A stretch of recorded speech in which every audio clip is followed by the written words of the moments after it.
Assalamualaikum warahmatullahi wabarakatuh. Pada kesempatan yang lalu sudah kita sampaikan dua bangun dikatakan kongruen atau dua bangun dikatakan sebangun ya. Kita sudah menampilkan juga ilustrasi sederhana kemarin untuk menunjukkan bahwa dua bangun itu kongruen. Apakah dua bangun itu adalah sebangun ya. Kemarin sudah kita simpulkan seperti ini. Sekilas saya ulang lagi ya. Kemarin di akhir sesi saya mengatakan kalau foto itu ditarik tidak sesuai atau dibesarkan dengan tidak sesuai, maka foto itu akan rusak secara desain grafis. Nah, pada pelajaran matematika maka bangun itu dikatakan sudah tidak sebangun lagi, tidak merupakan pengecilan yang tidak proporsional gitu ya. Nah, ini saya melakukan penggandaan. Ini yang dikatakan kongruen ya. Jadi dua bentuknya sama, masih ukurannya juga sama ya. Dalam bahasa Jawa dikatakan podo plek gitu kemarin ya. Nah, ini diputar-putar pun ya Anda juga harus bisa melihat bahwa panjangnya masih 60, masih sama. Tiga foto ini adalah kongruen. Saat saya gandakan ini, foto ini masih kongruen, namun akan saya ubah ukurannya. Kalau lebarnya saya ubah menjadi 30 itu. Nah, berarti panjangnya sudah berubah menjadi 45. Gambar yang atas dan yang bawah ini dikatakan sebangun. Bentuknya sama, ukurannya memiliki perbandingan yang sama antara ukuran panjang dan lebarnya ya. Sisi-sisi yang bersesuaian memiliki perbandingan yang sama. Ini gambar yang bawah saya saya gandakan atau masih kongruen. Setelah saya ubah ukurannya, ini gambar yang kiri dan yang kanan, yang bawah ini yang baru, ini menjadi sebangun ya. Gambarnya menjadi sebangun. Nah, dulu pada saat ini saya gandakan lagi di sini. Ini saya besarkan di pojok kanan, pojok bawah, pojok kiri atas, pojok kanan atas. Ini namanya pembesaran yang proporsional. Pembesaran yang proporsional seperti ini tidak merusak foto. Ini yang dikatakan sebangun. Pada saat di program aplikasi desain grafis seperti ini, saya kecilkan sekecil apapun, ini foto tidak rusak. Ini masih yang dikatakan tidak rusak, itu adalah sebangun. Nah, ini masih sebangun. Pada saat ini saya kembalikan ke ukuran semula ya, lihat tadi berapa, 30 ya, biar kembali lagi. Nah, masih seperti pertama kita cloning tadi. Kalau saat ini kita besarkan di sini masih persegi banyak, namun fotonya rusak. Ya, fotonya menjadi tidak proporsional lagi, gambarnya sudah tidak asli. Pun begitu pada saat saya menarik seperti ini masih juga dikatakan persegi panjang, namun gambarnya akan rusak, juga tidak proporsional. Gambar rusak secara desain ini yang kita besarkan atau kita kecilkan dengan tidak proporsional, pada matematika dikatakan dua bangun itu sudah tidak sebangun. Setelah kita besar kecilnya semakin seperti ini, nah ini juga persegi panjang, namun gambarnya menjadi rusak secara desain. Ini dikatakan meskipun bentuknya persegi panjang, namun sudah tidak sebangun. Kembali ke penjelasan yang tadi. Gambar foto dibesar, dikecilkan, dan model berskala, maket pesawat atau maket perumahan yang dipajang-pajang di stand pameran sebuah pengembang perumahan itu merupakan pembesaran dan pengecilan yang masih proporsional atau yang dikatakan masih sebangun tadi ya. Maka ayo semua benda bangun datar dikatakan kongruen jika memiliki dua syarat, yakni sudutnya sama besar atau bentuknya sama, dan kita lihat ukurannya juga memiliki ukuran yang sama. Khusus pada segitiga, ini hanya khusus pada segitiga. Dua segitiga itu dikatakan kongruen jika memenuhi syarat-syarat berikut. Kita bisa menemukan dua segitiga ini, bisa kita temukan ini tanda-tanda sisi yang sama ya. Ada segitiga kanan dan segitiga kiri. Ini dikatakan kongruen setelah kita menemukan ada dua sisi yang sama. Ini sisi pertama yang sama, ini sisi kedua yang sama, ada sisi yang ketiga yang sama. Ketiga sisinya sama, maka dua segitiga ini dikatakan kongruen. dengan syarat apa? Kita menemukan sisi sama ukurannya. Atau kita menemukan tanda yang lain, kita menemukan dua sisinya sama. Ini satu sisi yang sama pertama, dua sisi yang pertama ini kita temukan. Ada satu sudut yang diapit oleh dua sisi yang sama antara dua segitiga itu, maka dua segitiga tersebut bisa kita katakan sebagai segitiga juga yang kongruen. Sisi, sudut, sisi. Atau ciri-ciri yang lain, kita menemukan justru dua sudutnya sama besar. Ini sudut yang pertama kita temukan sama, sudut yang kedua kita temukan besarnya juga sama.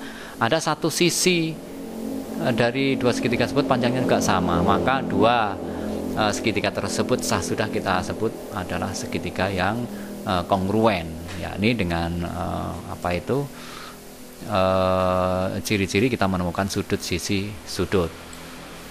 Lanjut ya, nanti secara fokus lebih fokus Anda cermati di draft PDS yang saya bagi ya, saya terlihat lebih cepat untuk menjelaskan itu. Pada gambar di bawah saya menemukan ada segitiga PTR dan segitiga STQ atau QTS gitu ya. Dua segitiga itu ditanyakan apakah kongruen, maka kita mencari ciri-ciri yang disebut di atas tadi, apakah masuk dua segitiga itu PRT dan SQT itu adalah kita katakan kongruen. Dari tanda-tandanya ini kita harus rekat dengan tanda-tanda yang menunjukkan TS sama dengan TR. Ini ada tanda seret-seret dan seret-seret ini. Ada satu sisi lain yang sama, yakni sisi QT dan sisi PT dengan kok tahu sama, ini ada tanda-tanda ini. Nah, kita mengenali tanda ini untuk panjang yang sama. Satu sudut kita temukan, yakni sudut QTS sama dengan sudut PTS. Enggak ada tandanya untuk menunjukkan bahwa sudut itu sama, namun kita tahu setiap ada dua garis berpotongan, ini sudut yang dibentuk ini adalah dinamakan sudut bertolak belakang. Dan kita seharusnya sudah tahu, sudah menjadi hukum bahwa sudut yang bertolak belakang itu besarnya adalah sama. Jadi dua segitiga PTR dan segitiga STQ ini adalah kongruen dengan syarat yang terpenuhinya adalah sisi sudut atau sisi sudut sisi. Contoh yang kedua, pada gambar di bawah ini ada segitiga ya. Apakah segitiga DEF dan segitiga GHE itu adalah kongruen? Maka cobalah kita selidiki ya. Kita dari tanda-tanda sisi-sisi ini, seret-seret, maka DE sama dengan EH, satu sisinya kita temukan. Apakah ada sisi yang sama? Ya, ada DF dan sisi GH. Sisi yang kedua, apakah ada sudut lain yang sama? Iya, sudut GEH dan sudut DEF adalah sama, yakni 90 derajat. Maka sudah kita mengatakan segitiga DEF dan segitiga GHE adalah kongruen sisi sudut. Lanjut pada contoh berikutnya. Kesebangunan ya. Kesebangunan tadi juga memiliki dua syarat. Syarat yang pertama sama seperti kongruen, yakni bentuknya sama ya. Kalau bentuknya persegi panjang, yang kedua juga bentuknya persegi panjang. Yang terlihat jelas di pandangan kita adalah yang satu persegi panjang besar, yang satu adalah persegi panjang yang kecil. Syarat yang kedua adalah kita mengukur perbandingan sisi-sisi yang bersesuaian itu apakah memiliki perbandingan yang sama. Ayo, ada dua persegi panjang, ukurannya sudah diketahui, yakni persegi panjang yang besar adalah ABCD, persegi panjang yang kecil adalah EFGH. Kita selidiki, soalnya adalah selidiki apakah persegi panjang tersebut, kedua persegi panjang tersebut adalah sebangun. Sekarang kita selidiki dari dua syarat bangun itu dikatakan sebangun. Syarat yang pertama adalah kita selidiki apakah sudutnya sama besar. Tentu sudah melekat menjadi sifat persegi panjang, sudut-sudutnya adalah sama besar, yakni bentuknya sama ya. Kita selidiki dengan sudutnya sama besar, yakni 90 derajat. Ini yang kedua, ini harus kita cermati baik-baik apakah sisi yang bersesuaian memiliki perbandingan yang sama.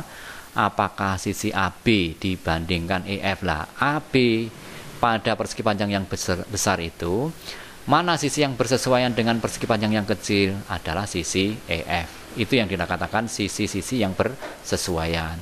Kalau saya sebut BC di sebelah kiri atau persegi panjang besar, manakah sisi BC yang bersesuaian dengan persegi panjang yang sebelah kanan atau yang kecil?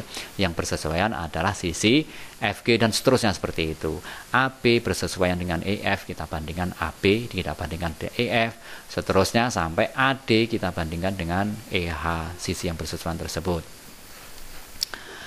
AB panjangnya adalah 15, maka EF kita lihat EF adalah 10, maka perbandingannya adalah 15. Oh, kok enggak 15-10 ini? Ini harusnya 15-10 ya. Ini terlihat terbalik, maka kita ubah di sini, ini harusnya ini ya, AB 15, yang AB ini 15 dan EF-nya 10 ya. Berarti ini kita bisa BC apakah 6? Ya, BC 6. Apakah FG 4? FG 4 ya. Ini harusnya kita geser ke sini. Nah, ini berbalik. Oh, jangan-jangan pola ini juga sama. CD berapa CD? CD 15 di sini 6. Oh, ini harusnya juga terbalik di sini ya. Ini juga kita balik. Coba kalau Anda draft ini ada kekeliruan, kalau Anda sudah menyalinnya maka alangkah baiknya juga diralat ya, biar konsepnya apa itu urut dan tidak salah konsep gitu ya. Nah, karena A dan B syarat dua persegi panjang itu dikatakan apakah sebangun atau tidak sudah kita selidiki, dan ternyata sisi-sisi yang bersesuaian memiliki perbandingan yang sama, yakni berapa perbandingannya? 3/2. Karena perbandingannya adalah sama, maka bisa kita simpulkan sudut-sudut yang bersesuaian juga sama besar, serta sisi-sisi yang bersesuaian memiliki perbandingan yang sama, maka dua segitiga kanan dan kiri itu, atau segitiga ABCD, persegi panjang ABCD dan persegi panjang EFGH adalah bisa kita katakan sebangun.